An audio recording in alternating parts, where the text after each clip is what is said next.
Sino nga ba mas magaling gumawa ng magagandang linya? Si Shehi kaya? O si Sixth Threat? Yan ang pag-uusapan natin ngayon. At syempre ang pagbabasihan lang natin ay yung mga latest battle nila. At uunahin nating ikumpara kung sino ang mas effective mag-storytelling sa battle rap.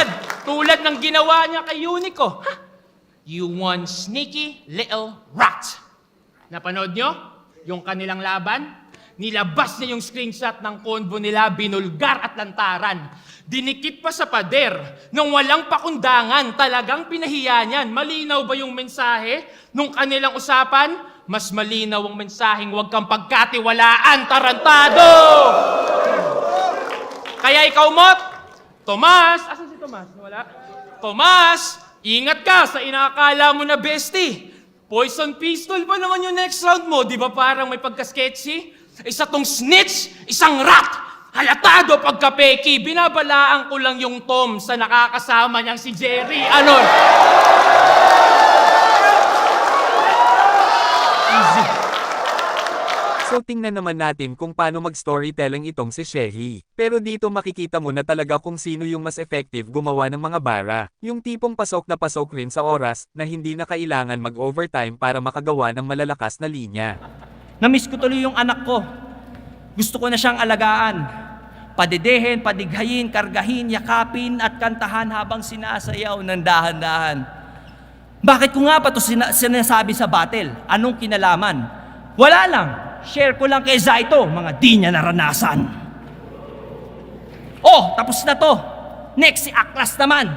O kahit si Sixth Threat pa yan, ibabadibag ko yan. At yang 1,000,000 inyong pinag-aagawan, ibibili ko lang yon ng bag ni Ann. Time.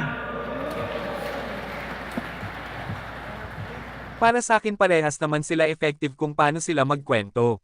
Pero kung paramihan ng malalakas na linya, ay doon mas lamang talaga si Sixth Threat. Dahil every 4 lines na habang nag-i-storytelling siya, ay nakakagawa agad siya ng 1 o 2 malalakas na punchline. Habang si Shehi naman ay kailangan pang gumawa ng mahahabang setup para makabuo ng mga pang-haymaker na linya. At tingnan naman natin kung sino mas mahusay mag-wordplay, at kung sino ang mas malakas gumawa ng pang-ender.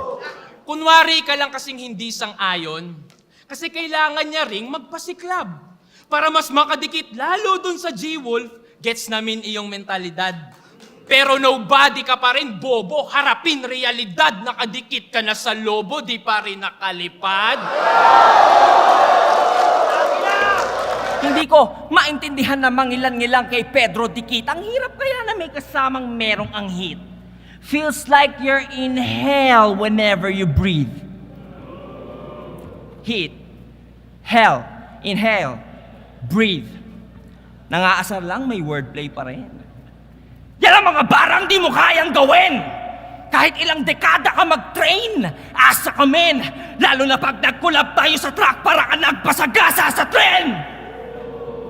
Hindi ako yung kalaban mo dito, K-Ram, kundi ang sarili mo, gago. Swerte mo pa nga, natapat ka sa tinuturi kang kabaro. Mga nasulat kong mas masakit pa, alam ni Nikki. Pero hindi ko tinangkao sa kamay ng DDS si kay malinis tinabaho. Kahit matik sweep to si Gago, pinakita ko ang best ko. Kahit di magsalamin, malinaw sa hurado na mas mababa specs mo. Pero di porkit sinulatan kita, ibig sabihin, malakas ine-expect ko. Gago, wag kang feeling yung sining yung nire-respect ko. So sa ender at wordplay naman, ay magkasing husay lang sila. Kaya pag naglaban sila at parehas na ka-A-game, ay sobrang hirap din nito husgahan kung sino mananalo. Medyo lamang lang dito si Sixth Threat sa crowd, dahil mas paborito siya ng mga tao. Si Shehi naman, kahit ilang beses nang nag-champion sa mga tournament ay di pa rin talaga nawawala yung mga haters niya.